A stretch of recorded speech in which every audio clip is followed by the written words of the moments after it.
Всем привет! Давайте сегодня приготовим ягодный морс. Когда остаются замороженные ягоды с прошлого года, то их можно использовать, приготовив вкусный ягодный морс. Морс не только вкусный, но и очень полезный. Морс — это традиционный русский напиток. Для приготовления возьмем мороженые ягоды, немного оттаим и измельчим в блендере.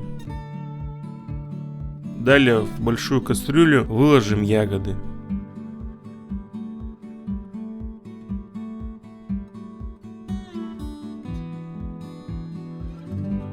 Все ягоды выльем в кастрюлю, добавим воды, добавим сахар по вкусу.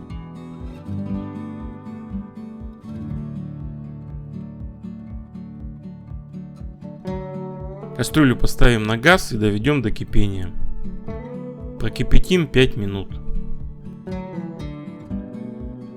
Через 5 минут выключим. Морс процедим, остудим и уберем в холодильник. Получается очень вкусный и полезный напиток.